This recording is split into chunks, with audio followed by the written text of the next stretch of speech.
We'll call the meeting to order. It's a regular Board of Selectmen meeting for September 13th. Can't believe it's September already. And we'll begin with the Pledge of Allegiance. I pledge allegiance to the flag of the United States of America and to the republic for which it stands, one nation, under God, indivisible, with liberty and justice for all.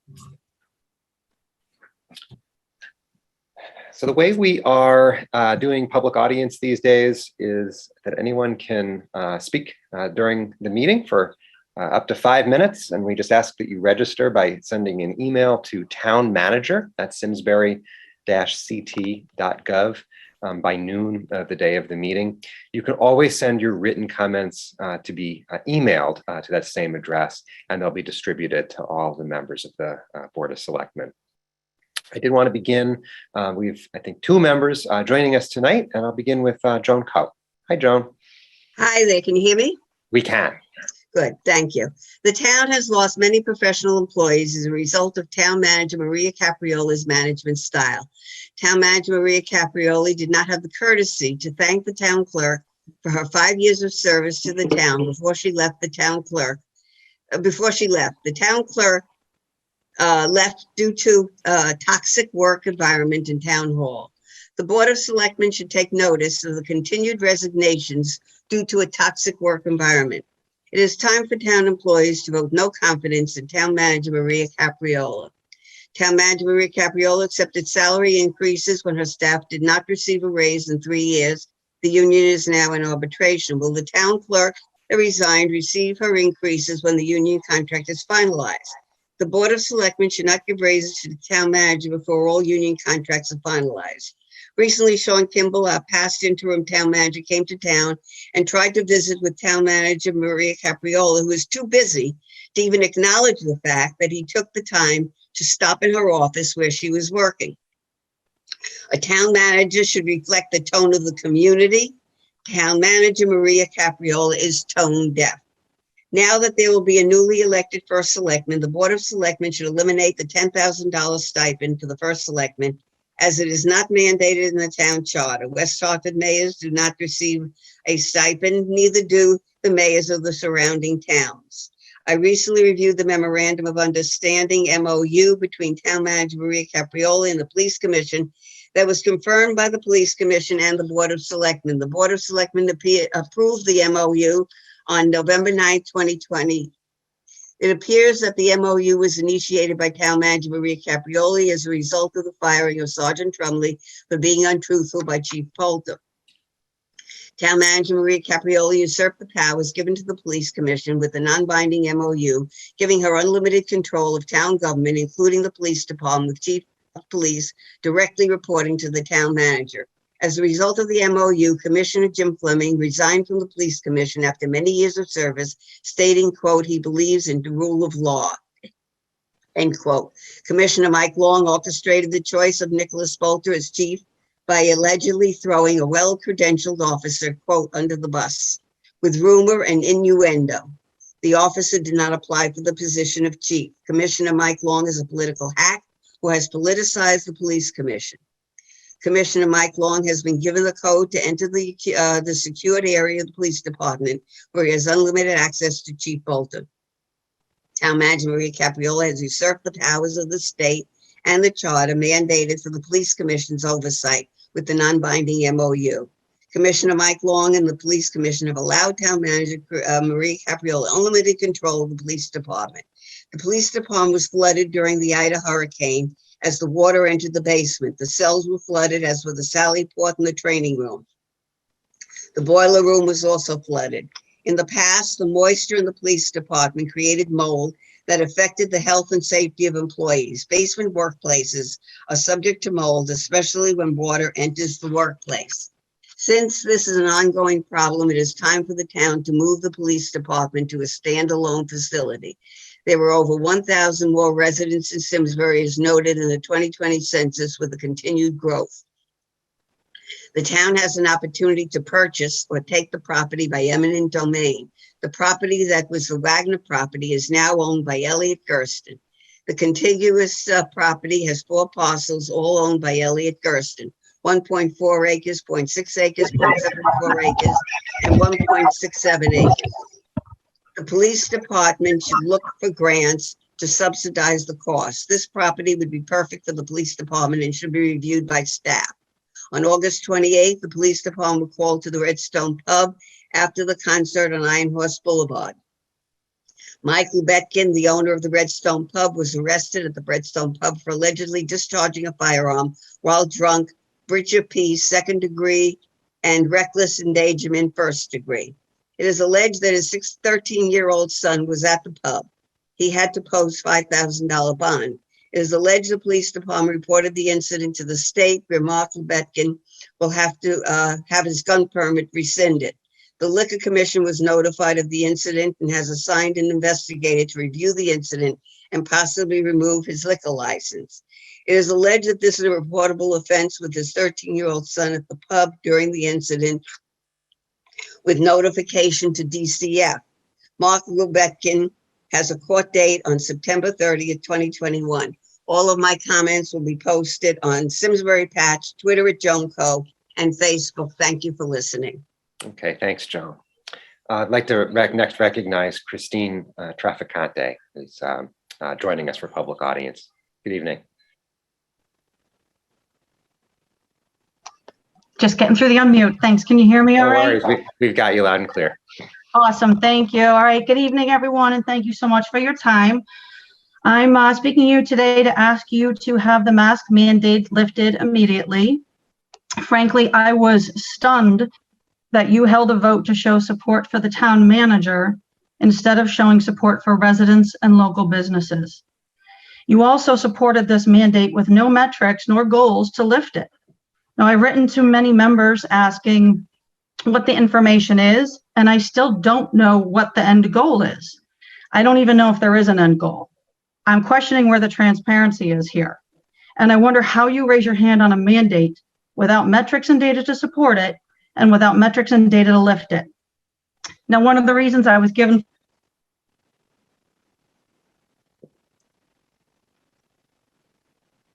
Hey, Christine, I lost you.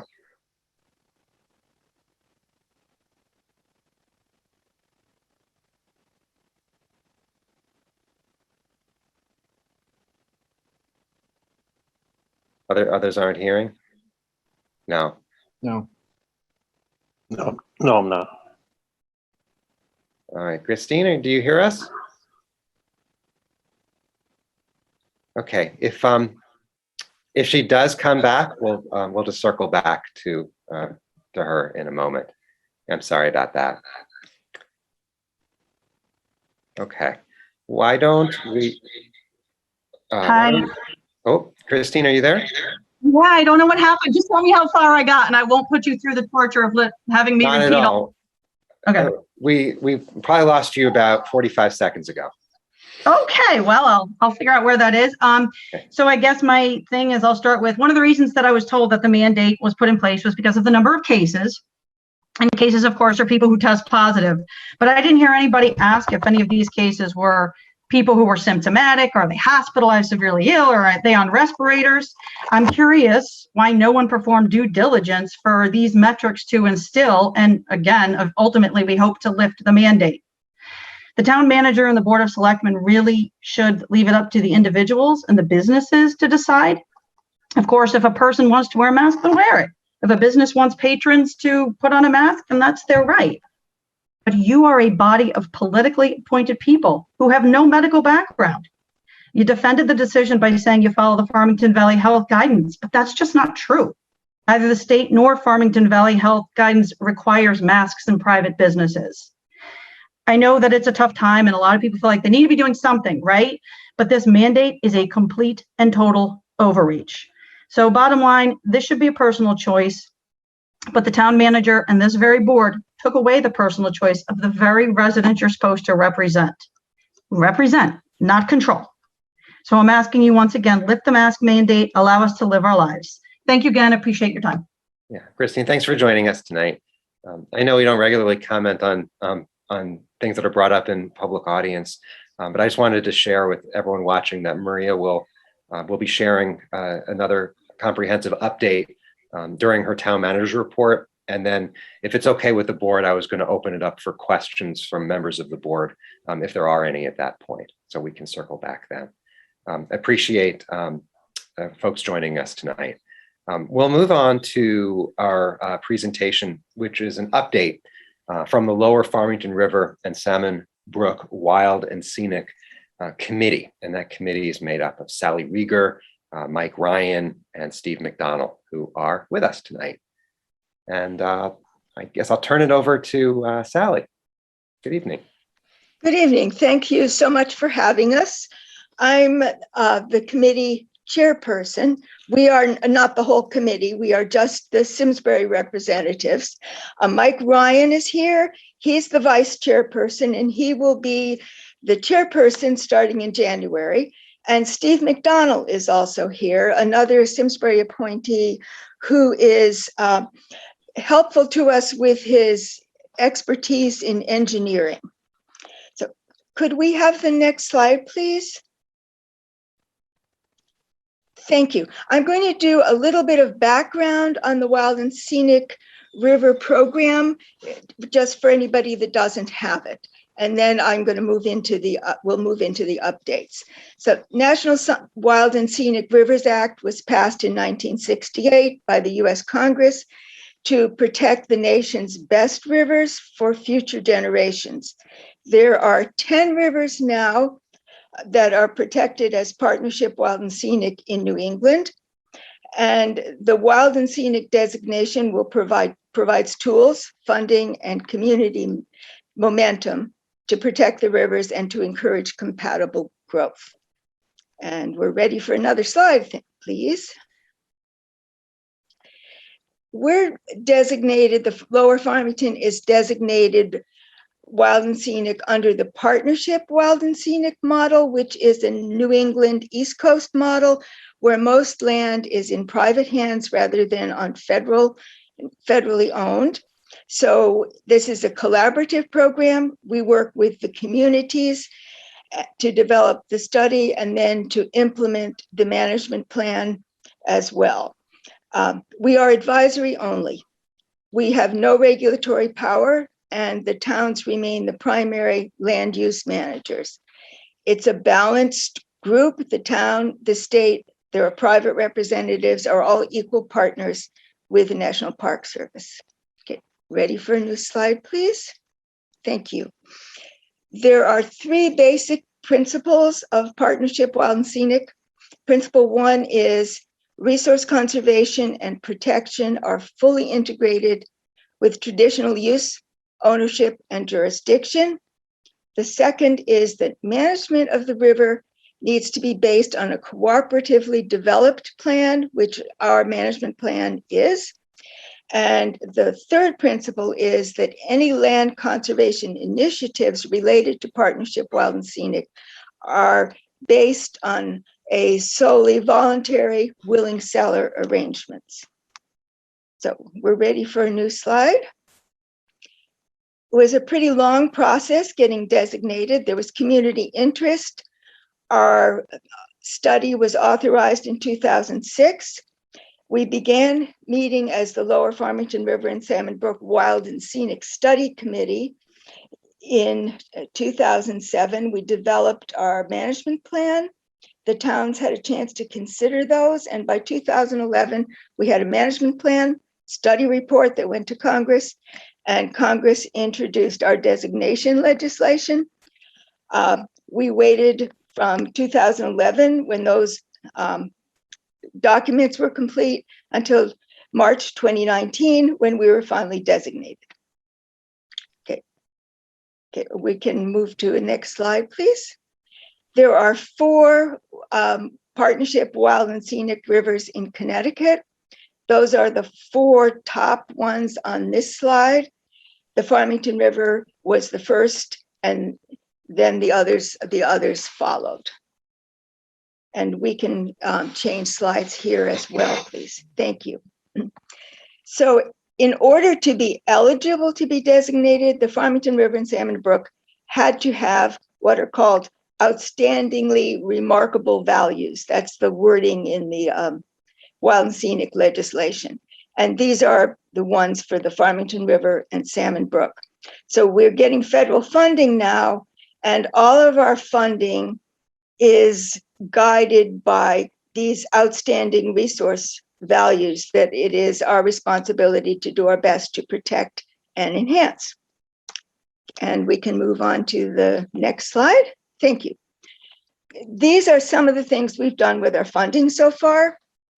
We granted, through our small grants program, $6,000 to the town of Avon for clearing overgrowth from a trail along Fisher Farm near the Farmington River.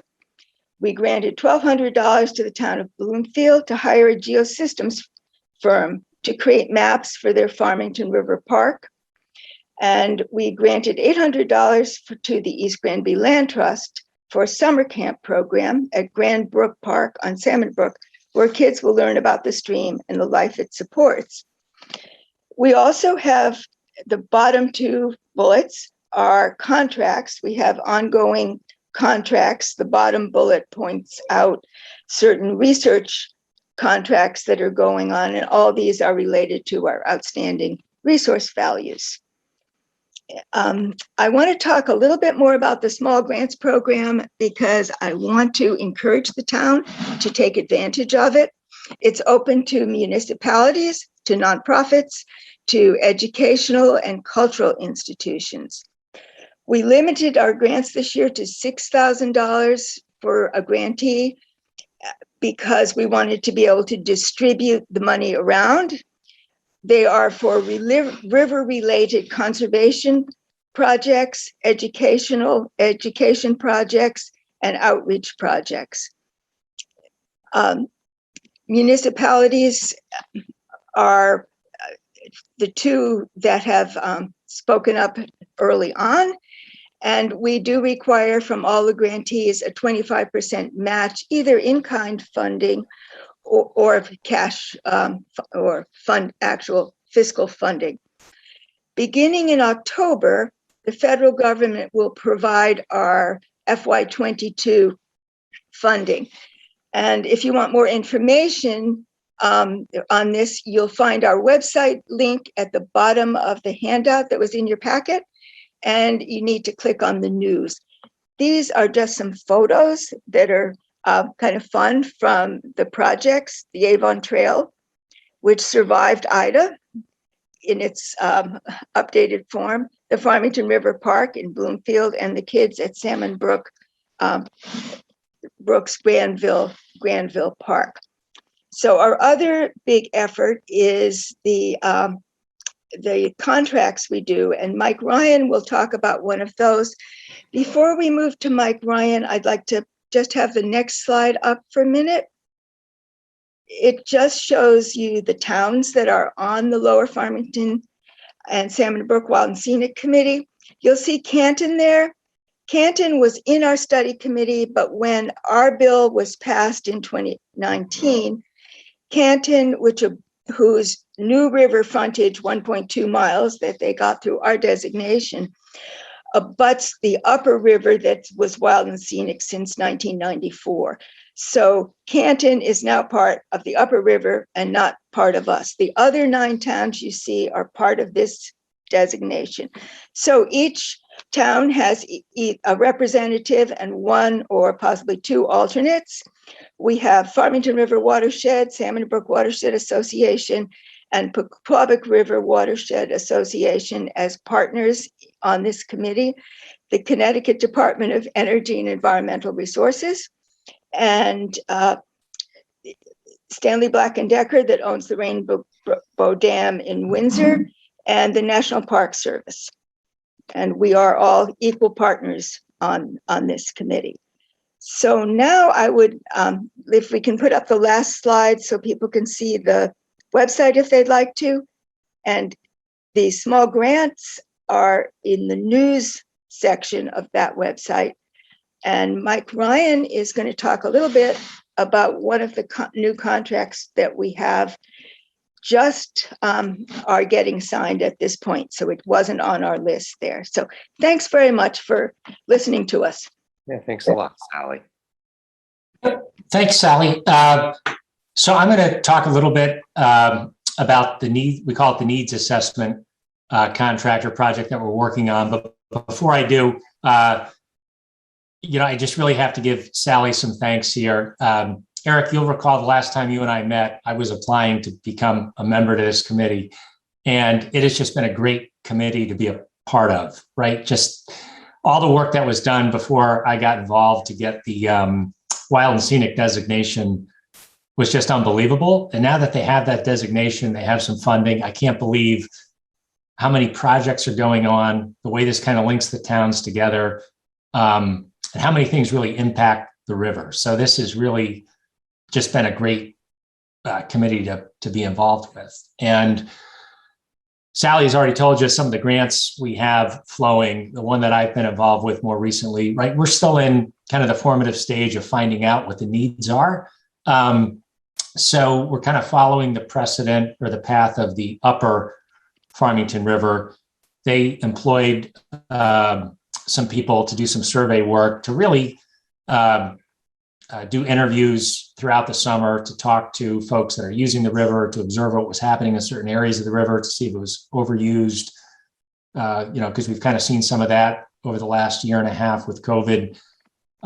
Interview people that are using it recreationally for fishing, what have you. So the upper Farmington River has already done this. We are just getting started. It took a while to interview the candidates, get the contract in place.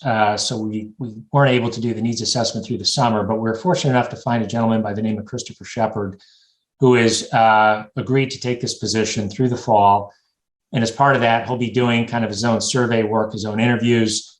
And in connection with that, he may be reaching out to several of you that are connected with the town just to introduce himself, give a little bit more detail on what he's doing, and really get some feedback from the town as to what the town thinks some of the needs assessment are.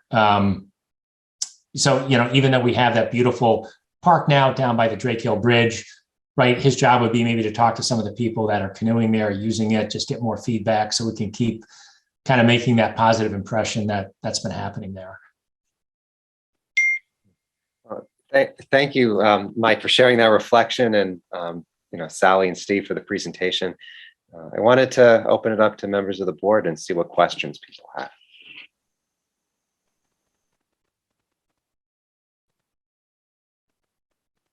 Chris. Eric, I have a question, and thank you, Sally. Mike, again, just another example of such an amazing organization, quiet organization, and amazing people with just an absolute fantastic level of commitment that goes unheralded. And so I thank you from somebody who has been here a long time in town, whose children are thriving here, and they're thriving largely because of components of the environment like this, which are just amazing that you guys are all stewards for. So that's my thank you. And I apologize for this question if it's clear, it's already covered, or if it's a different organization. But I myself get questions, and maybe it's the Watershed Association who's responsible.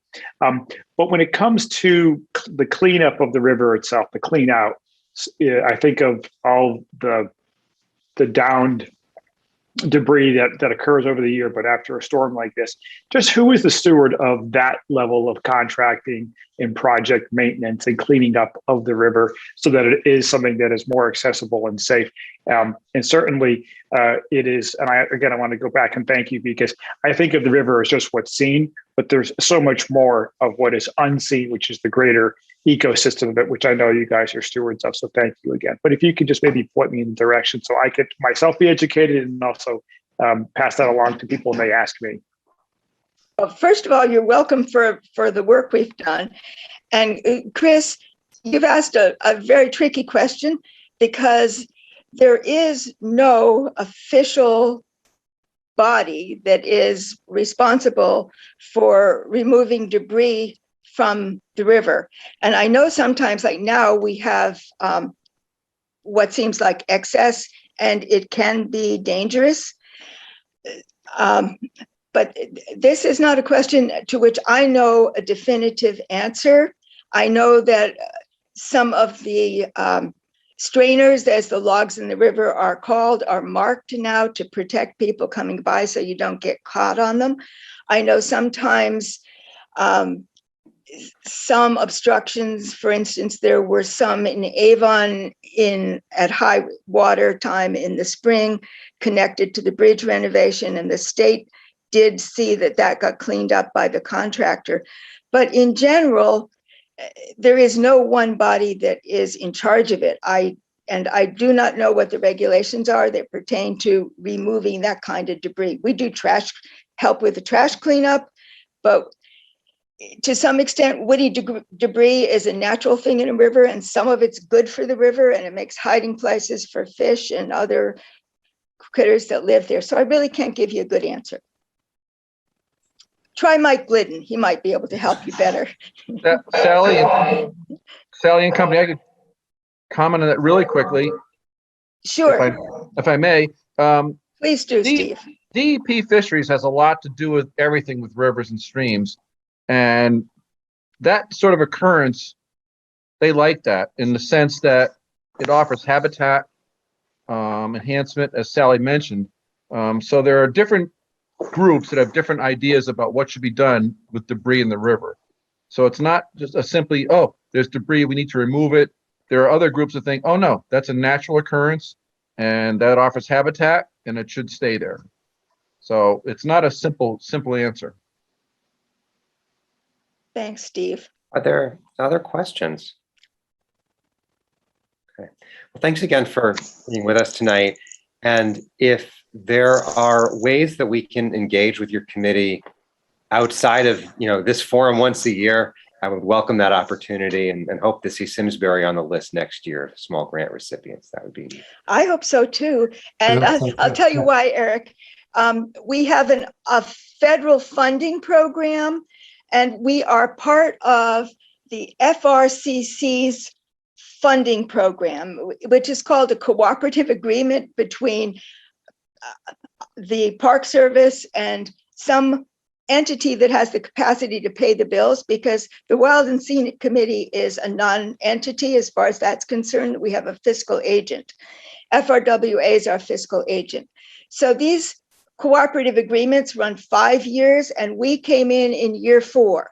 So this year, any money we have left in our budget, and we do have some, can be rolled over. But next year, the end of September, the end of the fiscal year, it all has to go back, if it isn't spent yet, to go back to the feds. So we're going to have more money next year, and we really want you guys to use it. Yep, so we'll be bringing more awareness to that so people can apply for it, whether it's Boy Scout troops or other clubs or communities. And we're just getting started here. So thank you for giving us an opportunity to come tonight. Of course. All right. Stay well. Thank you. Have a good night. Thank you. Thank you. Good night. All right. Next up, we'll move on to my first Selectmen's report. Wanted to provide an update on a couple of Board of Selectmen work groups. The first is around the fact that the town will be receiving about $7.5 million as part of the American Rescue Plan Act, ARPA. That money is intended to support COVID-19 response efforts, replace lost revenue that supports vital services and help retain jobs, support immediate economic stabilization for households and businesses, and address systemic public health challenges that have contributed to unequal impact of the pandemic. At our meeting on June 14th, the Board of Selectmen formed a work group to provide structure and guidance to how that money will be invested in our community. Currently, Wendy McStudis and Shauna Askham serve on that committee, and we may be expanding that membership tonight.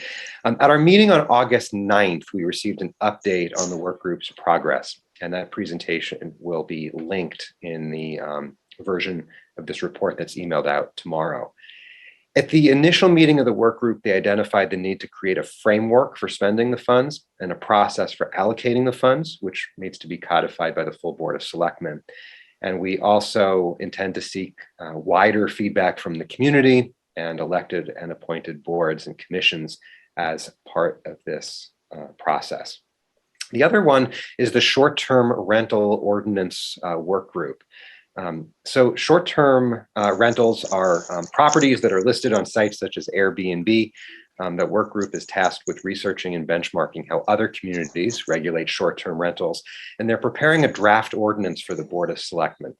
Chris Peterson and Jackie Battos are representing the Board of Selectmen on that work group. And a draft of the ordinance has been completed, and within the next month, we expect to schedule a public hearing to gather further input on that. So Simsbury's 350th anniversary celebration is concluding this month with 2 free movie nights scheduled for September 18th and 25th at the Performing Arts Center. On the 18th, the gates open at 6 p.m. and the movie will be E.T. starting at 7:30. On the 25th, a local band will play from 4:30 to 6:30 p.m., followed by a short closing ceremony for the 350th.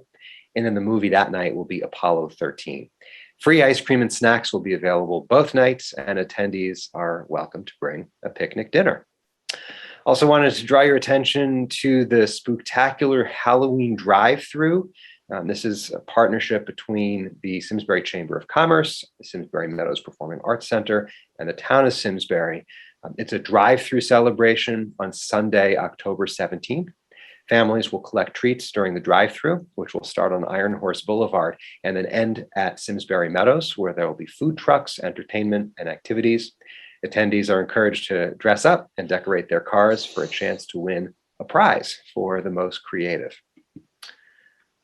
As a reminder, Board of Selectmen meetings continue to be broadcast live on Simsbury Community Television, Xfinity channels 96 and 1090, Frontier channel 6071. And if you've cut the cord, all of our meetings are on SCTV's YouTube channel as well. I'll turn it over to Maria Capriola for the town manager's report. Great. Thanks so much, Eric. Good evening, everyone. How are you? Good. Good. Good. All right. Leading off this evening for our coronavirus update, our latest case statistics. So we are currently at the orange status for the DPH municipal COVID alert system. That indicates that we have more than 10 cases per 100,000 residents, but less than 15. We are currently at 14.1 cases per 100,000, which was an increase from the week prior of 11. We have been at orange status for 4 consecutive weeks now. And for the week ending September 4th, we had 25 new positive cases. With the week prior, we had 25 cases as well. So for the new 2-week period, that is 50 new cases. Our positivity rate for the week ending September 4th did increase slightly as well. That was 4%, up from 3.3% the week prior. And I thought it would be helpful to share a few links in the town manager's report for the general public. As you know, we've been sharing our COVID case numbers as well as our vaccination data regularly through the town manager's report, and people can subscribe to the town manager and first select person's report through our news and announcements, our subscription service. People can do that and subscribe to that through our homepage. But in addition to that, we are now sharing that data weekly through social media. But I thought that there may be some additional links, for data that could be helpful to the public. So we have been trying to distribute that information as well. So in the report, folks will find a link to the Connecticut Department Public of Health Municipal Alert System. They will also find a link to the Connecticut Department of Public Health Data Portal. And they will also find a link to the CDC data by county. So for us, they should click on Hartford County in Connecticut. Our health district also puts out weekly updates. So I've provided a link for that, as well as their COVID information that they update regularly. In regards to the cases, the Farmington Valley Health District reported for the most recent week, about 20% of all cases within the health district were amongst school-age children. That's considered children ages 4 to 18 years old. And for the 10 towns that currently comprise the Farmington Valley Health District, we remain at substantial risk. Again, that is the risk levels as determined by the CDC. We are currently at 84.7 cases per 100,000 as a health district. And you may recall that for the CDC, they recommend that if you are in fact in an area of substantial or high transmission, that everyone, regardless of vaccination status, wear a mask. For the state of Connecticut and Hartford County, they remain at high status. I do want to thank the health district. Based on some constructive feedback we had received from the business community, I was able to consult with the health district, and I made what I would consider to be two sensible modifications to the current municipal mask executive order. One change increases the age that a person is required to wear a mask from the age of 2 to the age of 3 years old. Second, I was able to remove the word partition from the order. So in other words, that means that as long as at least 6 feet of distancing can be provided for indoor settings, a mask for vaccinated individuals is not required. So particularly hoping that that will help and ease, particularly for some of our health club facilities, dance studios, et cetera. We have, again, those are very minor language changes, but we did update that and provided a link to it through the manager's report on our website. I've also been working with the health district to finalize a metric for when it would be appropriate to rescind the executive order regarding masking. Our health director has been working with other health directors in the capital region on this. I do expect that we will see something very similar, perhaps to using the DPH municipal alert system yellow level status for a certain period of consecutive weeks. Again, they are working to finalize that for us because they do want to provide consistent guidance to the health, to the towns throughout the capital region. So again, hoping to make that announcement very soon. For the month of August and September month to date, we have had 1 staff member quarantined and 1 positive employee case. Again, I think that we've handled our workplace safety practices quite well, and want to thank my staff members for continuing to engage in safe work practices at work to ensure that our essential services remain functional. Regarding our vaccination data, we are now up to a little over 19,000 Simsbury residents who have received at least the first dose of their vaccine. And about just under 75% of our total population have received their first dose. Amongst those eligible to receive the vaccine, that is just about 89%. And by age group, that data is broken down further in the report. I would like to announce a wonderful partnership between Simsbury Main Street Partnership and the Farmington Valley Health District. They obtained a grant and they are engaging in on-site workplace vaccination clinics. So they can come to our workplaces in Simsbury at no cost and help vaccinate your staff and yourself. So if we have any local businesses who are interested in that program, I would encourage you to reach out to the Farmington Valley Health District at 860-352-2333. And a big thank you to Sarah and Main Street for assisting with that effort. Lastly, under our coronavirus update, our social services department does continue to assist residents who are experiencing food insecurity. We've started to return to a bit more normal in terms of the overall number of households per month that we serve, but we still are at a number larger than where we started prior to the pandemic. In our most recent distribution, the Tuesday program assisted 96 households, which included 15 homebound deliveries. For department news and notes, under engineering, we were notified as part of the Aquarian project that's occurring off of Stratton Brook that the Farmington River Trail will be temporarily closed beginning today for approximately 2 months. If residents have questions, Aquarian is the contact for that project, and we have contact information available in the report. And from the Simsbury Public Library, the Friends of the Library have now completed collecting donations for the upcoming book sale. That will be held on September 25th and 26th at the Simsbury High School. Proceeds from that book sale directly support our programs and services at the library, and we really encourage folks to attend and to purchase. And from our police department, I'm very proud to announce 2 recent promotions. We had recent promotions of Brad Chase from Sergeant to Lieutenant and Justin Johnson from Patrol Officer First Class to Sergeant. Lieutenant Chase will command the patrol division, and Sergeant Johnson will be assigned to the patrol division. They both have demonstrated just exemplary skills and qualities while they've been here with us. They've been instructors for the department, recipients of numerous awards, and they both possess master's degrees. We recently held a ceremony for them on August 30th at the Simsbury Meadows Performing Arts Center outdoors. In attendance were family, friends, coworkers, public safety officials, members of the Board of Selectmen, Police Commission, and myself and other folks from my office. Just again, well wishes to both of these individuals for very well-deserved promotions. And from social services, we have an upcoming flu clinic that will be Tuesday, October 19th from 2 to 5 at Ena Memorial Hall. Many thanks to the Farmington Valley VNA for putting on that clinic. If you would like an appointment, please contact 860-651-3539.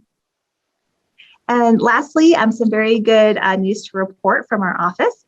We have been approved for our Neighborhood Assistance Act program applications. You may recall we sought to be able to receive donations from businesses in lieu of their taxes to support our food program, as well as to support an open space acquisition fund, as well as the Simsbury Grange's request to do energy efficiency projects at their location. All were approved, and the application period for businesses is between September 15th and October 1st. We did recently send some information out through an email blast. Our friends at the Chamber and Main Street are helping us to distribute this information as well. And we have links in the report in terms of if a business is interested or wants to submit an application to make that as easy as possible for them to do so. And that concludes my report this evening. Okay, thanks, Maria.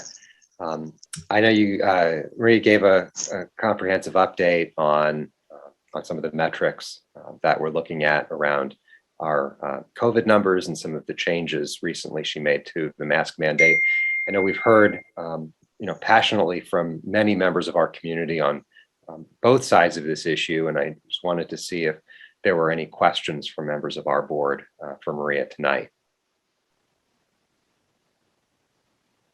Well, Eric, sorry. I was just going to mention, which you just did, that we are, we've gotten a lot of emails from people, supporting local businesses and concerned about, loss of business due to wearing a mask. But we have also heard from a lot of residents with young children who cannot be vaccinated, and also people who have some sort of immunity issue that are on the other side of the issue. So it is, there's a lot coming in that we're reading and digesting, and we can basically see both sides, but I just wanted everyone to know that we are hearing from both sides of that issue. And then the other question I had, given, I think Christine mentioned this too, is that the way out of this is for vaccinations. If everyone's vaccinated, that's going to lower the spread. And I know that the president has issued a, vaccination or testing mandate, so if you don't get a vaccination, you have to get tested. I'm just wondering, or I'm assuming that some of our local businesses are going to have to, larger businesses will have to comply with that. So that will include get more people potentially vaccinated, along with maybe some of the local municipalities will follow that. I'm sure you're seeing some considering that, and we're probably looking at it too. But there are ways out of it, all together. We can hopefully get past this sooner than later. Thanks, Wendy. Jackie, do you want to jump in? So, Maria, just to clarify, there is no metric yet, correct? You're waiting. Correct, right. So our health district has been working with other health districts in the capital region to develop a metric that they feel comfortable, recommending to the towns in the area. What we've been discussing would be using the Department of Public Health municipal alert system, just because that does break down the data town by town, as opposed to, the CDC, metric is county by county. And right now, since the mask mandates are at the local level, I think, again, from my discussions with them, that they're thinking that would be, a more appropriate way for us to measure our progress and to see, sustained progress, perhaps at the yellow level. Because you may recall the CDC level, there's 4 levels. There's low, moderate, substantial, and high. And it's substantial or high that they recommend masking for everyone. And so right now we've also got 4 levels with the DPH system. It's sort of like a gray, clear color followed by yellow, orange, and red. And again, we've been at Orange now for about four weeks. So again, I'm hoping to have that finalized very soon. I just had another conversation with our health director today on that.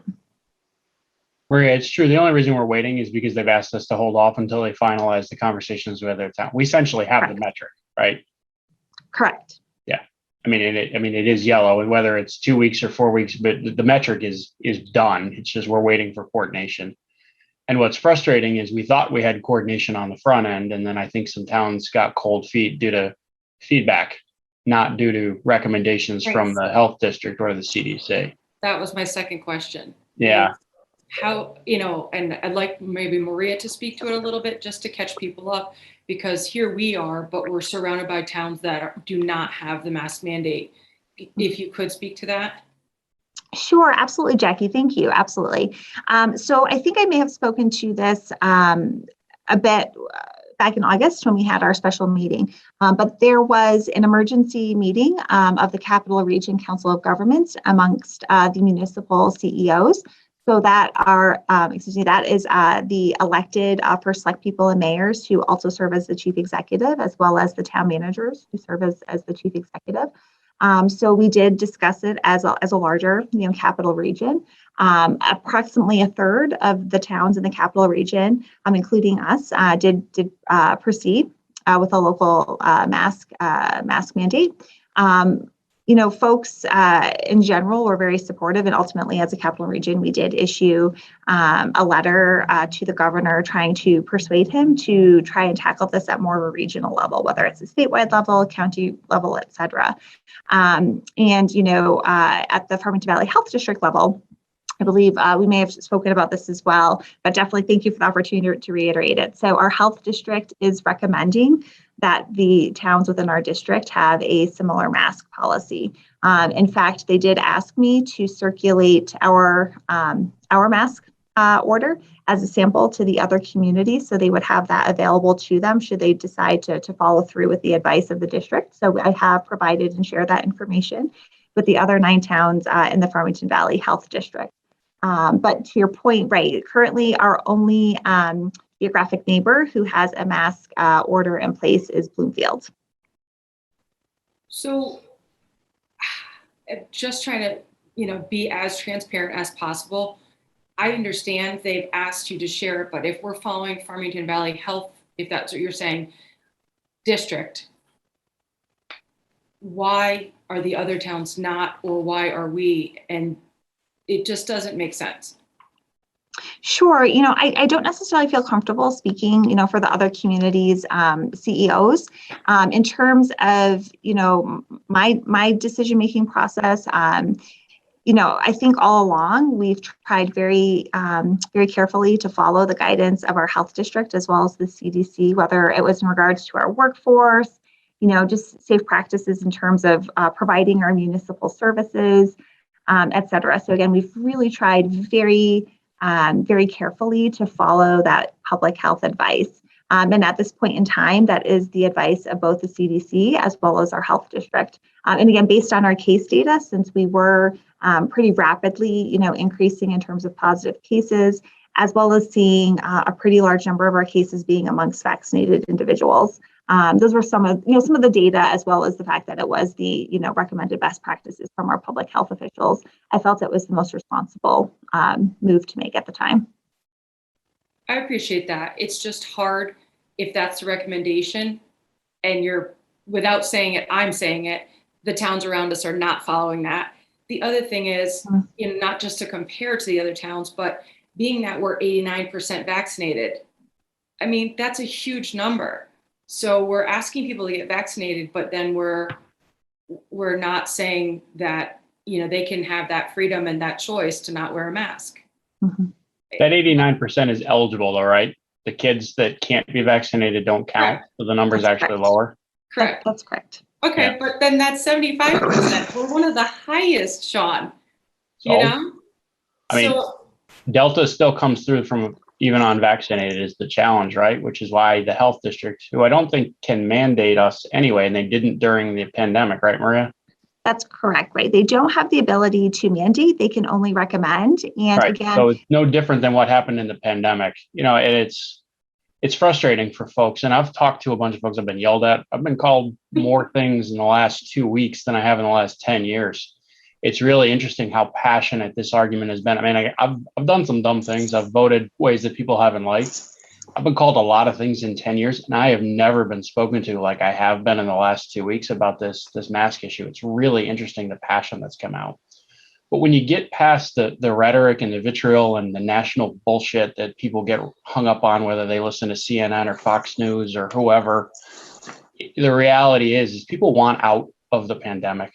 And I think that's where the reasonableness is, and I want out of it too. So I think our peer Chris, in bringing up what's the metric to get us out of this, was absolutely the right question. And I think we need to get that out there, and then we need to follow it, right? And I think that's your intention, Maria, when we get there, because I think people want some sense of getting us out of this damn spiral of pandemic constantly, which is frustrating as much to me and all of us on here, right? I hate masks. They drive me frigging crazy. I can't breathe. I can't see. But I don't know. And I listen to the health district and I listen to the CDC, right? But that's my choice, to Jackie, to your point. And it's so hard. But I think if we can give folks some ability to see where we're going with this, and yeah, I mean, I get that people don't like it. There's a lot of things that we do, and we can talk about constitutionality and all that. That's not what we're here for. We're a bunch of volunteers with some really smart staff doing the best we can. But I think giving people a path out of this, and we have no intention of hurting Simsbury businesses. And I get that people are not shopping in Simsbury businesses. Don't punish the local businesses because of a mandate that they have nothing to do with. It's not their fault. And I get that that's people's right to do that, but you're punishing your peers and your residents and your friends, something they have no control over, folks out there. So again, you're right to do it, but be mad at us. Don't be mad at a restaurant. So, but Jackie, you're bringing up all the right stuff, and Maria, I know you're taking this seriously, because I mean, I don't know how many you got, 150 emails from this board in the last 3 weeks on what's the metric, what are we doing to get out of this, right? And you talk to Jennifer Katanis almost daily, right? Like we did during the pandemic, of how are we going to pull ourselves out of this? And it's, Jackie, I'll respond to you on my opinion and perception is I think other towns struggled the same way we did with, what do we do? Where does the jurisdiction start and end? And I mean, the governor's order was very clear. The chief executive can do it. And some chief executives did, and some didn't. But and it's hard. Our town and our metrics and where we are right now, it looks disingenuous. It doesn't look like it follows, where we are with vaccinations. I disagree. We're in orange. I think it is very genuous. I don't think it's disingenuous. That's not us. I asked Maria that is not us. We're not necessarily in orange. We are orange. We have been orange for a month. That's the whole health. That's the county. No, we are orange. No, that's us. That's us. Okay. The town of Simsbury has been orange. That's why Maria put it in place. No, the town of Simsbury is in the recommended level at which masks should be worn. That's why one of the reasons why the masks were put in place. It's not because Canton's metrics. So we didn't make this based on what Canton did. But we are not operating in a fishbowl. I guess that's exactly, So again, Our businesses are suffering. Just to catch up the public, that's what we're hearing resoundingly. People are not shopping in Simsbury because they're opting to go to an Avon or a Granby. And, I think we have to keep that in mind. I agree. We have to. Yeah, and I would definitely encourage, businesses, if they do have constructive feedback, to reach out to myself, to reach out to Sarah, to reach out to the chamber, and to share that and to relay that. Because again, I think, two of the recent modifications that were made, that was a direct result of some folks in our business community reaching out and again providing constructive feedback that was helpful, and again being able to work through the issues and finding some practical solutions with the health district that wouldn't necessarily jeopardize our public health. So again, really appreciated that constructive feedback. And it's tough because as you were speaking earlier as to residents have expressed on both sides of this issue. I've heard the same thing from some businesses that yes, they think that people are choosing to shop elsewhere, but then I've also directly spoken to some business owners who are appreciative because they said that with the way that case numbers were increasing and amongst vaccinated people, that they were concerned for their patrons as well as their staff. And they said, sure, are we maybe losing some business? Maybe, but be able to protect their staff, they really appreciate it. And so, I do understand that this is a really complex issue and people have really strong feelings about it.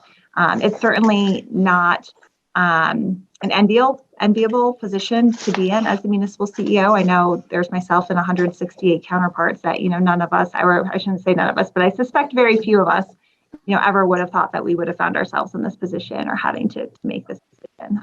It certainly isn't easy. And that's an it's important one that point, I take seriously. Yeah. Sorry, Maria. That's an important point right there. Is I was honestly, I didn't agree with everything the governor did during the pandemic, but I thought he did a darn good job and followed as best he could the recommendation of advisors.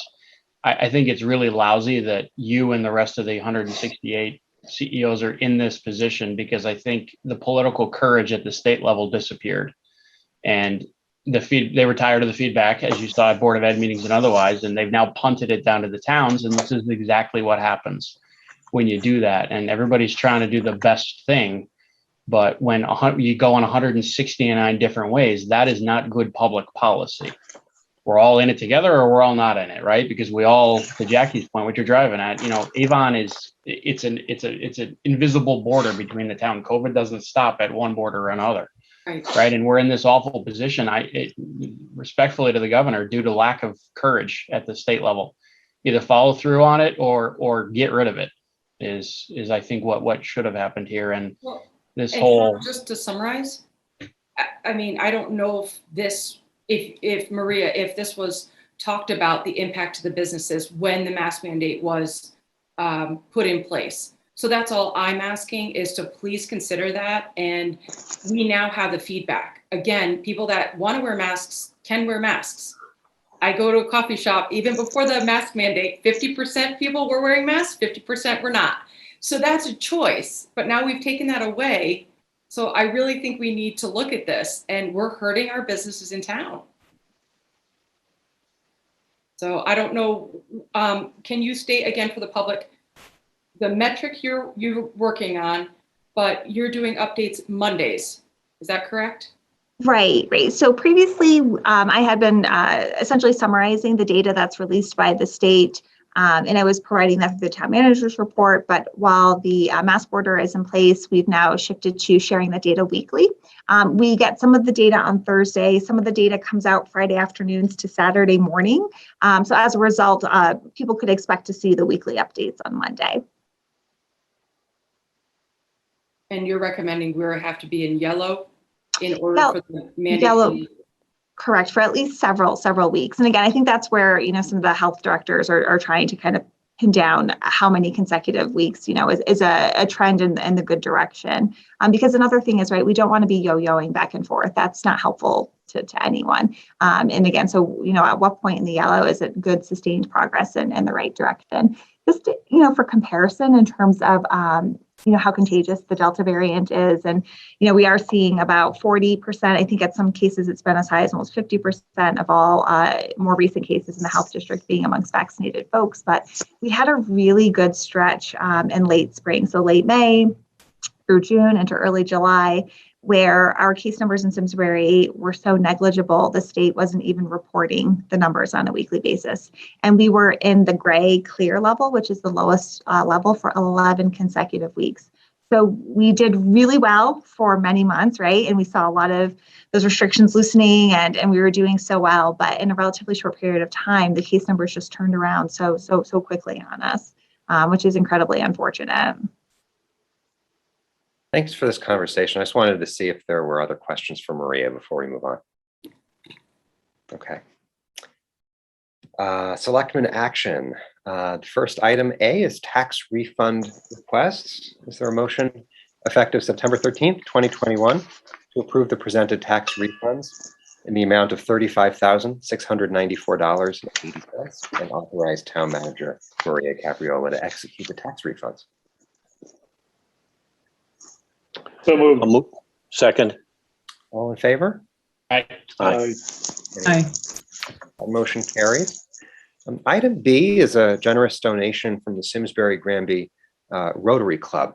Is there a motion effective September 13th, 2021 to accept the Simsbury Granby Rotary Club donation in the amount of $3,825 for for the purpose of supporting Simsbury Community and Social Services Department food programs that assist residents in need with special focus on kid-friendly food items. I'll move that, Eric. With our thanks, I'll second it. Thanks, Jackie. All in favor? Aye. Aye. Aye. Item C is a proposed license agreement with Shepherd of the Hills Lutheran Church for food pantry space. So anyone who's been in Eno recently will know that the auditorium is pretty much taken over by our food program, and no one knows that better than Kristen, who's with us, Director of Community and Social Services. And I don't know if I should turn over to you, Kristen or Maria, to tell us about this arrangement with Shepherd of the Hills. You want me to start, Kristen? Sure. It looks like she might be having a. Oh, she froze. There we go. I was gonna start since it looked like you had frozen. How about I just start off quickly, and then I'll have Kristen jump in. I think this is a really exciting opportunity that's presented itself. So during the pandemic, we, again, as I mentioned, began to expand the amount of people that we are serving for our food program, but we were then also to really expand the service that we were providing to our residents. And it's just been so incredible. But it's also completely taken over our space at, particularly the auditorium, and we don't have adequate storage or really space capacity to continue the program in its current form. And so that's where Kristen and her terrific team, including Rachel Loveland, really stepped in, and we started to look creatively for solutions and alternative locations that we might be able to both store the food as well as holding our food program. So I think I'll turn it over to Kristen to take it from there. All right, can you hear me now? No, yes, you're not frozen. You're good. Thank you, Maria, for that introduction. And I'm not going to go over details. As you said, Eric, throughout the pandemic, our response to those that were food insecure really ramped up. And right now we're coming back to some of our pre-COVID numbers. And we were looking to try to figure out creatively what we could do with our food supplies. And, looking back pre-pandemic, our cheese day program was pretty amazing. But over the last, 18 months, we've gotten used to an even higher bar of customer service that we've been providing with our food programs. And it really was just starting to break my heart to think that we would have to go back to our pre-pandemic level of service and go from a whole entire auditorium to our little closet. So we started, as Maria said, looking for alternate solutions. And we were really lucky that Pastor Chris Dion reached out to us from Shepherd of the Hills, and they have 2 rooms that they would be welcoming us to use for the food storage, as well as a large open space that we can utilize for distribution. The facility is also really ideal for our distribution. There are 2 entrances that are handicapped accessible, which will make it easier for many of our participants, as well as the fact that it's 1 level. We don't have to use an elevator to get people up and down with their carts. And it's just a really nice space. They have a lovely community garden that we're going to maybe have the opportunity to use and expand on. So there's a lot of opportunity with this space to keep up with the way that we've grown and continue to be creative for the future. And it's a very low, modest cost that they're looking for. We're looking to pay them $300 rent each month. And there's some startup costs associated with this. We'll need to purchase some restaurant grade shelving and some supplies, things of that nature. We're very fortunate. We reached out to and met with our trustees of our trust that we have that helps with some of our programs.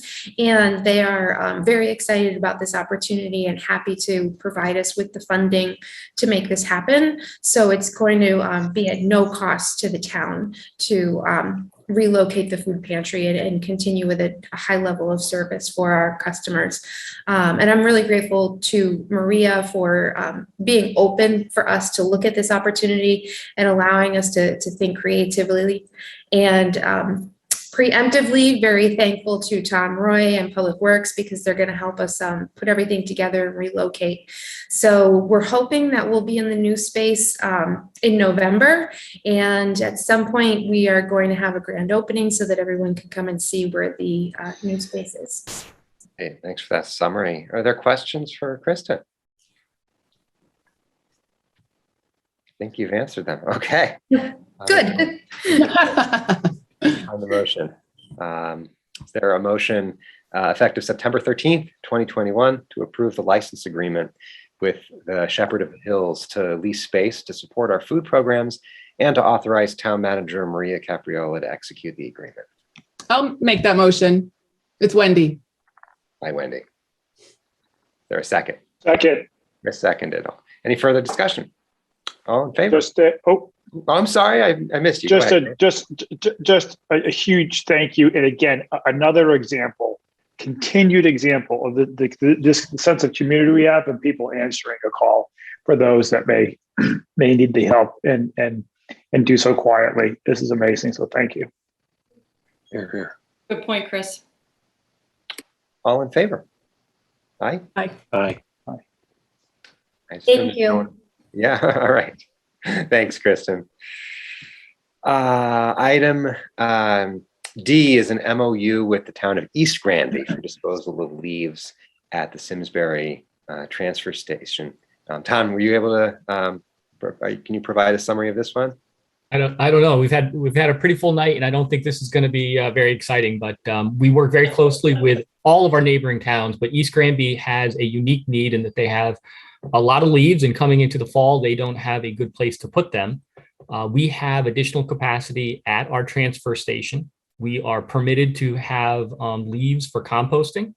So their director of public works reached out to me. We struck this MOU, which is essentially no risk to the town. They're going to bring their leaves. If at any point it becomes too many leaves, we have the ability to stop. They're going to share resources, and we're really looking at doing this as a trial for 1 to 2 years. Let's see how it works for both of us. And in the event that we're finding out either they're having too many leaves or there's some other issues, we have the ability to end the agreement at any time. So it's really just lending a hand to our neighboring community. Good. Other questions for Tom? No, just a comment. That sounds like a really nice agreement. Tom, yes, Jackie. Tom, just again, educate me. I always learn so much in these meetings. I don't, I dispose of my leaves locally. So just curious, or Mike, you can help as well at perspective. Is the volume of leaves that come into our transfer station, is it weighed more towards residents just cleaning their yard themselves, or is it more of a contractor pickup volume? Just educate me on that. I'll jump in, Chris. Most of the leaves that get delivered to the former Simsbury landfill come in through the residents. Not as much of it is contractor. And also, Eric, just so you know, when you vote on this, I'm going to abstain from the vote. I don't think it's appropriate. Thanks, Mike. No, it's one of those, we are very fortunate in that with the amount of trees that we have in town, we do our one lap leaf collection program for the bagged leaves. And it's relatively inexpensive compared to what some of the surrounding communities pay to do a higher level of leaf work. And from time to time, we do have residents who, of course, always want to know who picked the date to go through their neighborhood because they still have leaves on their trees. And it's always the balance between how late in the year can you hold off on the leaf collection versus when is the first snowstorm going to hit. So in the event that we don't pick up all of your leaves at the curbside, this is a great offering that we have to our residents to be able to say, listen, you can just bring them up to the landfill and for no cost, you can dispose of them as long as you're a resident. I was told you pick the dates. Sorry, Tom. Like, I don't know. That Tom Roy guy picked the dates. It's not the Board of Selectmen's fault. Any other questions? All right. Is there a motion effective September 8th, 2021 to approve the Memorandum of Understanding by and between the town of East Granby and the town of Simsbury regarding disposal of leaves at the Simsbury transfer station, and to authorize Town Manager Maria Capriola to execute the agreement. Move that.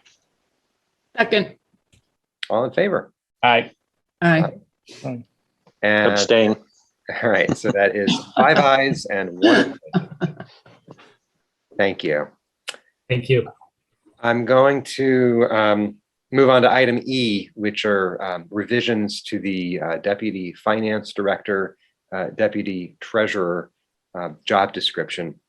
So with a pending retirement in our Finance Department, it's staff's recommendation to update that position to better align with the needs of the new Finance Department that's shared with the town and the Board of Ed. Perhaps, I don't know if either Maria or Amy wanted to provide any more context. Sure, I could add a little bit, and then if Okay. Amy would like to jump in. We did present the proposed changes to the job description, as well as the job title and pay grade to the Personnel Subcommittee last month at their meeting. And, as Eric mentioned, we do have an upcoming retirement of our current Assistant Finance Director on October 1st. So we really wanted to not only modernize the job description, but to really take into account the shared services department that we've been moving towards. We are about one of 10 or so towns and boards of education in the state of Connecticut that are currently sharing shared financial management services. So when we were looking at salary, data, we did take into account, trying to not only look at towns in the capital region, but also looking at those departments that are shared services when possible, as well as departments, finance departments that also have responsibility for overseeing the revenue collection and assessment function. But again, I think that Amy's done a really nice job in articulating current and future needs of this position. Anything you want to add, Amy? Oh, I think she covered it. I mean, she definitely went into more detail than I would have. So Fair enough. I think she's got this one. Are there questions? Just a comment, Eric. Yeah. I just wanted to thank Maria, Amy, and the board for putting up with my questions. I had a lot of questions about this, about the revised salary. I completely understand. You have my support, but I really appreciate it. You're very welcome. Okay, so a lot of detail and prep that goes into these meetings. I just have a quick question, and I know the answer. The minimum requirements used to be a master's degree. Is it just because of the market and availability of people out there that it's, a bachelor's with a preferred master's? Yeah, again, I think for the deputy director level, there's definitely, a bachelor's degree with appropriate experience for that position is definitely a good, good skill set and education background to have. If somebody has the master's degree, that's always, a wonderful, that's a nice to have. I mean, we do have a small number of positions where a graduate level degree is truly required. For example, Kristen's position as, the Director of Social Services and being an LCSW, that's typically with a master's degree requirement. Certain librarian positions, there's a true, master's degree requirement. But for positions such as this, a bachelor's degree would be sufficient. Thank you.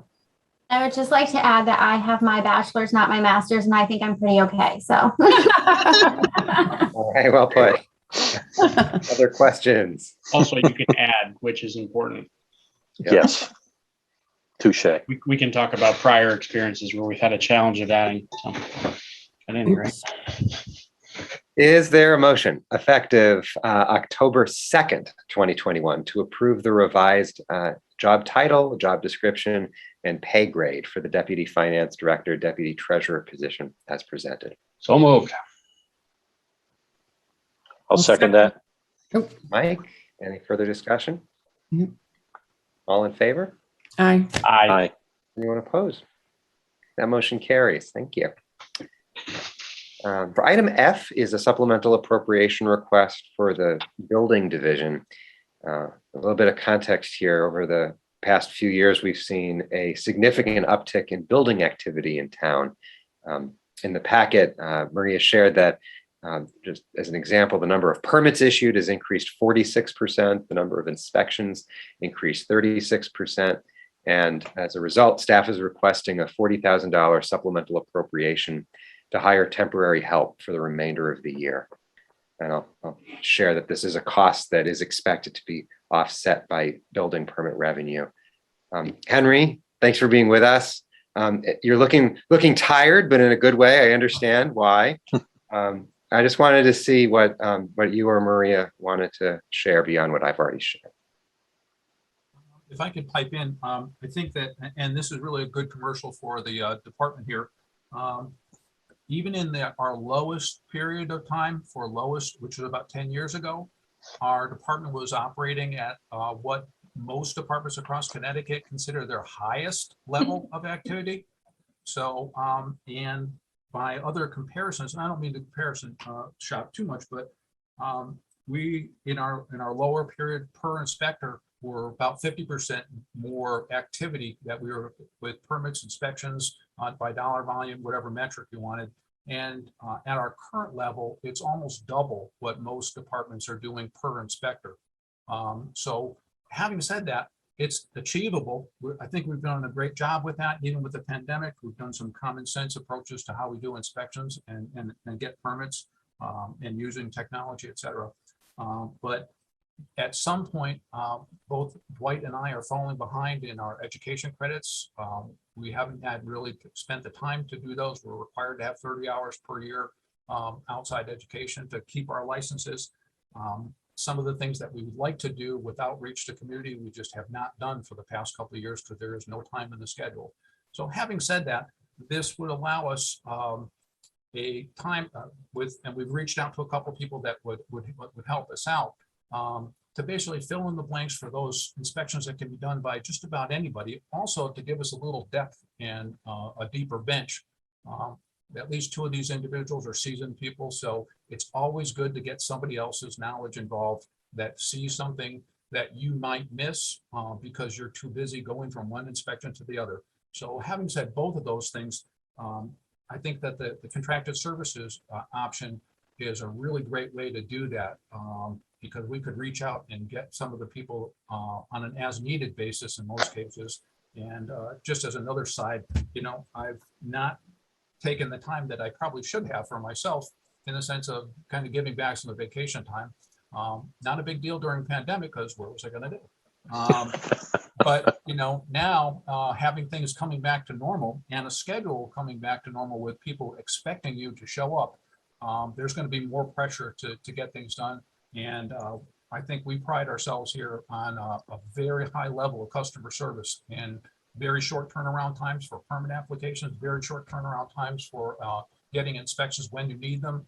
That is a community development issue in the sense that it's an economic driver.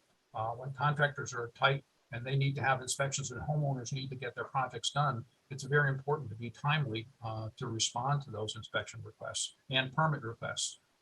So I think we'd like to maintain that level, and I think this is a way that's necessary, not just a feel-good thing. I think it's time to do that. And one final thing, our activity levels now are far past when Simsbury had 3 full-time building inspectors, and we have it at 1.5. So that goes to again to our staff here. I really want to. We would not be able to do that if we didn't coordinate and cooperate with each other.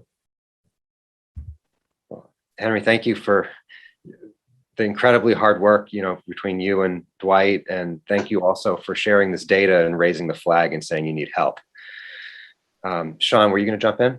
Just a quick thing. In my tenure, I get a lot of feedback on a lot of areas of the town, whether it be plowing or field cutting or whatever. And I'll tell you, Henry, you're a household name in more residents than I think folks might appreciate, and always a positive story. Oh yeah, Henry's out here. He's great. In fact, he had to come out 3 different times, because that's how the process works. And never heard a word of anything but, oh yeah, great guy, super helpful, very fast, made it easy. And again, again, not always an area that I think a community would get that kind of feedback on a regular basis. So everything you just said of your department's mentality and how you approach things is definitely, I think, appreciated out there in the community, because, folks, as you said, are just trying to get stuff done. Contractors are just trying to do work, and those are tight time frames, and it cost people money. And again, it's shown through, and people on the regular have mentioned your name specifically and how much they appreciate what you do. So thank you for that.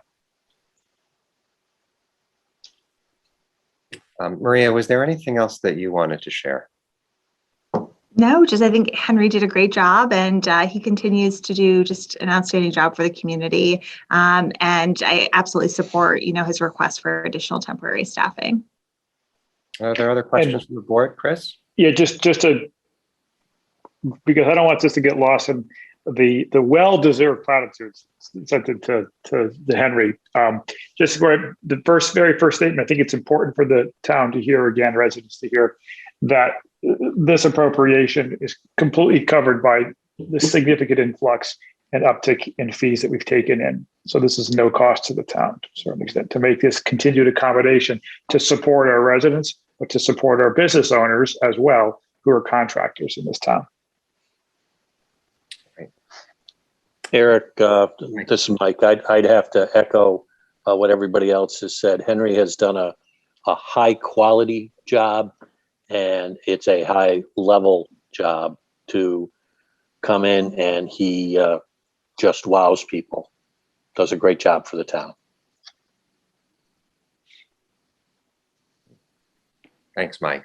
I'm going to see if there's a motion effective September 13th, 2021, to approve a supplemental appropriation for the building division in the amount of $40,000. Make motion. Second. Okay, Chris, a second. Any further discussion? All in favor? Aye. Aye. Any opposed? Okay, that motion carries. Henry, thanks for being with us tonight. Go schedule some Thanks, PTO. Henry. Yes, seriously. All right, Yeah, item G is a public gathering permit for the fly-in and drive-through food fair, and it's scheduled this year for the 25th and 26th of September. Tom Hazel's with us. Tom, what do you want to share about this event? I'll give you, excuse me, I'll give you a brief overview. Last year, due to COVID, they did just the food truck fair without the fly-in and car show component, which was before my time, their previous model of how to raise funds. This year, they're proposing a hybrid. They're proposing to do a Saturday food truck fair and then do the Sunday fly-in and car show aspect with the food service as well. This is done to try to mitigate some of the crowd. The people who are just remembering the food and want to come for the food will be hopefully coming more on the Saturday.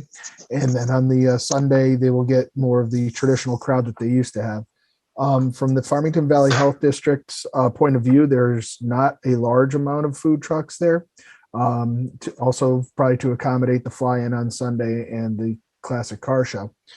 There was a lot of meeting about the traffic patterns, and we met Maria, myself, the chief and the lieutenant met to overview it, to double check any kind of problems that may arise, but everybody seems to be liking the plan that they have. They're going to have robust signage at all major intersections leading into this area in order to corral the cars in a proper manner to maintain two-way traffic on the road, which I know was an issue in the past with the police department. And also a request to the town. They provided a nice COVID plan where they will be having rapid tests available for any volunteers or employees that may not be feeling well. And then they're also making masks available, and they will be trying to maintain social distancing as best as possible in order to reduce any risk of transmission. They were also able to acquire the Connecticut Health Department to have a on-site vaccination tent. So they will be offering vaccinations during the event on Saturday and Sunday. The major health and safety issues that were a concern in the past are hopefully also going to be mitigated by the fact that they are going to have a single command center, which will house all the town's emergency people, so that there is one place for all information to be disseminated out to any police, EMS, fire that may be needed. It'll come from one place to limit confusion. With that, I think that pretty much covers the high level things. If Maria has anything to add that I may have missed, I'm okay. Nope, good job. All right. Yeah. And if anybody has any specific questions, hopefully I can answer them for you.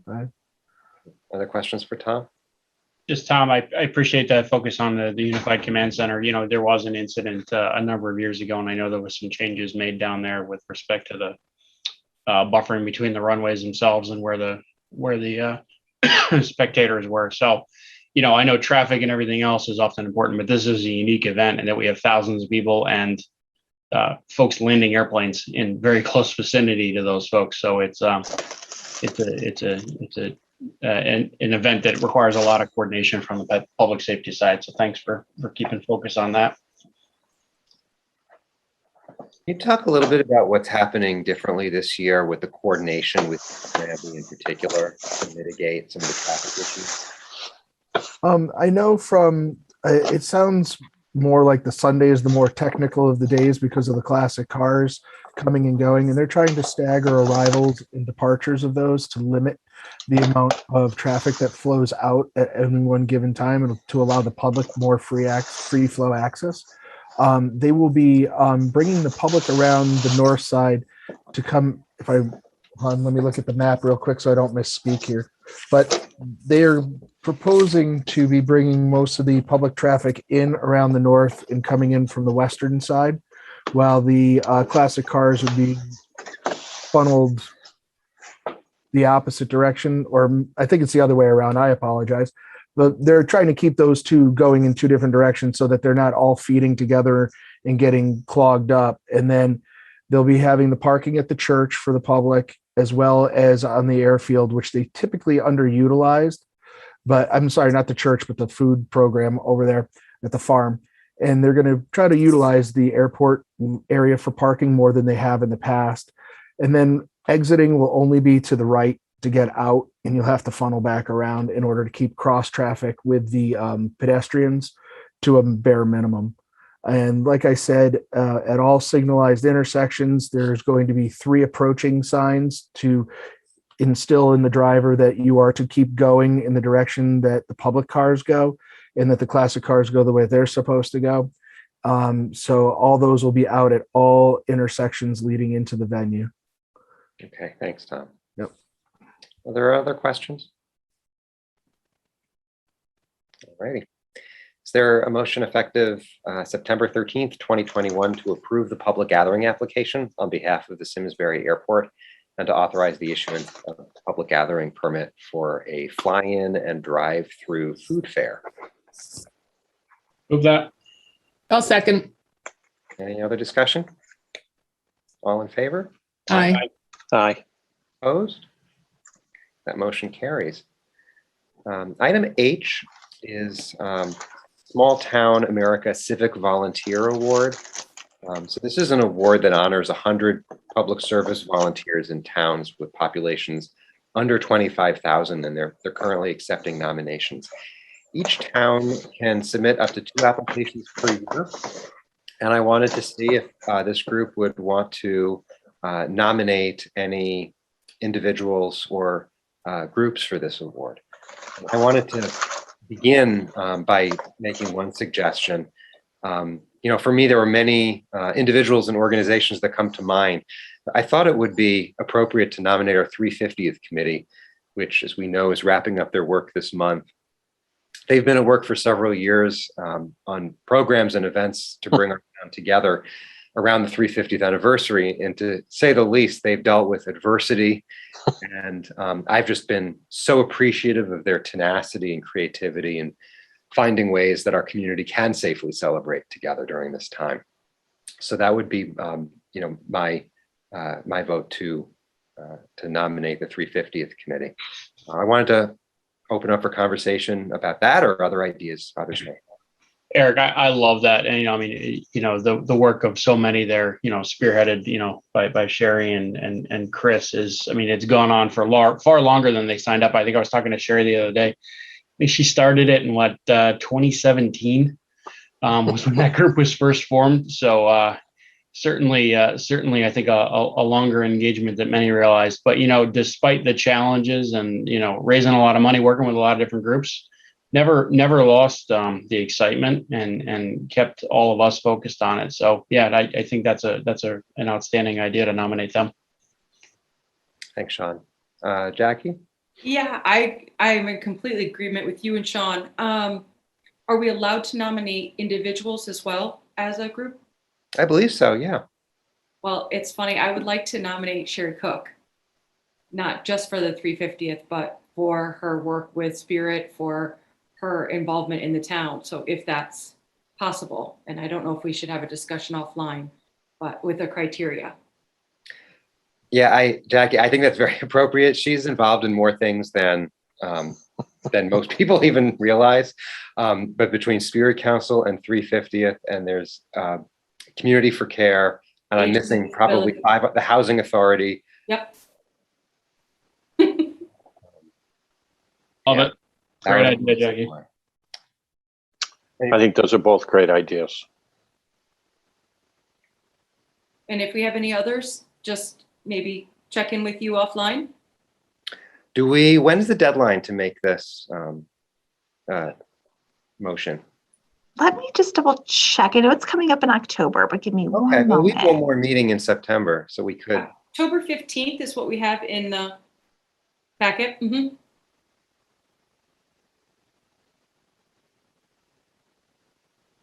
Did it say somewhere you could nominate 2? Like I thought I just read that. Yeah, you can nominate 2. So I recommend we do is we give it some thought, but I think what's been suggested is wonderful. If anyone has any other ideas, please reach out and we could put this on the agenda for the next meeting, unless folks would want to move forward tonight. Okay. Thank you. Sure. Finally, item I is the American Rescue Plan Act work group membership. So as I mentioned in my first Selectmen's report, we formed this work group a number of months ago to provide recommendations on how the ARPA money will be invested in Simsbury. And it's the group's recommendation to expand the membership to include Jackie. It currently includes Wendy and Sean. Would either of you like to share any context behind that, the expansion? Wendy? I would love to. Well, first of all, Melissa, we weren't sure that it would be on the agenda because we weren't sure it was allowed. So we saw it on the agenda and we realized it was legal. I just wanted to say that Jackie, before we even started the work group, had been talking to me about the ARPA as we were both doing some homework on it.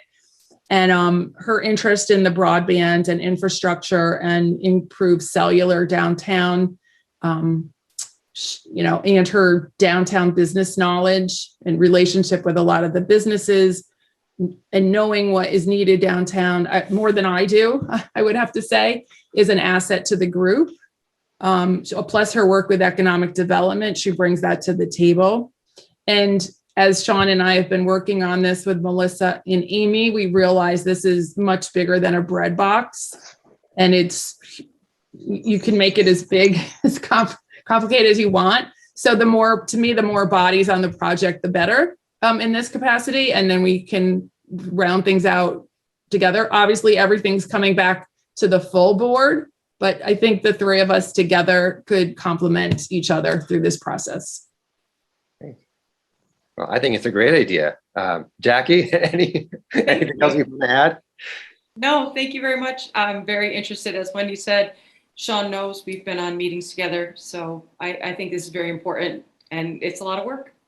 Yeah, no doubt. All right. Is there a motion? The more the merrier to get this done. It's an important issue. So yeah, I know we'll at least have 3 votes with whatever we bring to the others. But no, Wendy's articulating all the right things. Jackie brings a unique perspective that, as we've looked here, we absolutely can benefit from. So, and Amy and Melissa have been outstanding with supporting some of our crazy ideas in different directions and lots of requests for data and information. So we're making a lot of progress in a short amount of time. So Jackie will only help us move forward further. So. Great. Is there a motion effective September 13th, 2021 to expand the American Rescue Plan Act ARPA work group from 2 membership slots to 3 membership slots and further to appoint Selectwoman Jackie Bados to the work group. I would like to make that motion. And I would like to second it. All in favor? Aye. Aye. Aye. Jackie, why are you opposing the motion? No, I'm kidding. Thanks a lot. Too much She's work. better. She's been to a meeting with us. All right, appointments and resignations.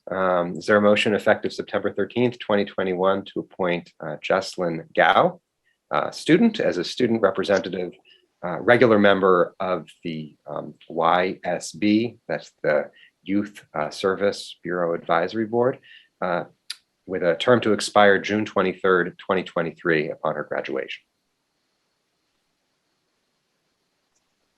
I'll move. Second. Jackie and then Mike, all in favor? Aye. Aye.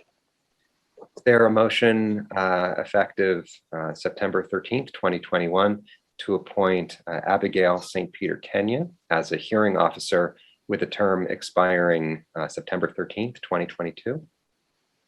Move that. Second. All in favor? Aye. Aye. Is there a motion effective September 13th, 2021 to reappoint Stephen McDonald as a hearing officer with a term expiring September 13th, 2022? Move that. Second. All in favor? Aye. Aye. Item C, is there a motion effective September 13th, 2021 to accept the resignation of Melissa Appleby from the Farmington Valley Health District Board of Directors, and further effective September 13th, 2021 to appoint Maria Capriola to the Farmington Valley Health District Board of Directors for a term set to expire on April 24th, 2023. Just a question. I thought we were doing that in a different way. I was under that impression too. Maria, would you want to expound? Sure. So, Melissa and I were really struggling with how best to sort of meet this request. And right now we currently have 3 Simsbury members appointed to the board, one being Melissa, the second being Jeff Scher, town engineer, and the third being our current director of school nursing. And that's a shared position between the Simsbury Public Schools and the Farmington Public Schools. And again, we're really struggling with this. In terms of Jeff and his background, he really at the moment is the only person on the board with a bit of an environmental background that assists the environmental health component of the board of directors. And currently, in terms of municipal management, there is quite a bit of representation. I do know that one of the other deputy town managers does attend in the manager's absence. So that was something that Melissa and I had discussed as a possibility to help her stay involved with the group. Other questions? Jackie, were you going to ask something? Is she resigning? Sure. So we only have 3 Simsbury slots on the Farmington Valley Health District Board of Directors, and I have been approached about joining the board. Many of the, again, municipal CEOs do serve on that board, and I do have quite a bit of experience in the past of assisting a regional health district. So we're just doing our best to try and help meet their request. I read a motion. I second that motion. Can you make the motion, Chris? So moved. I already did. I put my hand up, so I'm seconding my own. No, okay, so moved. Is there a second? I'll second it. Okay. All in favor? Aye. Aye. Aye. I guess. Sorry. Is that you said Well, yes? It's a formality. We're not. It goes through whether we want it to or not. Is the reality, right?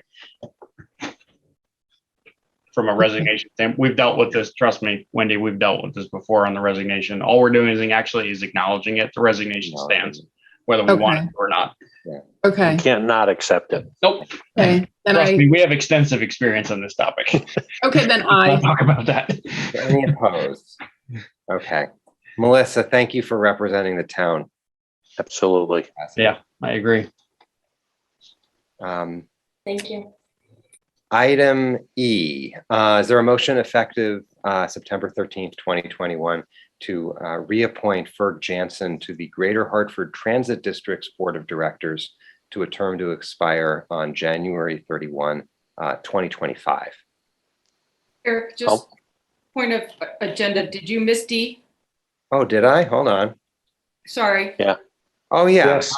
All right, let's come back to that.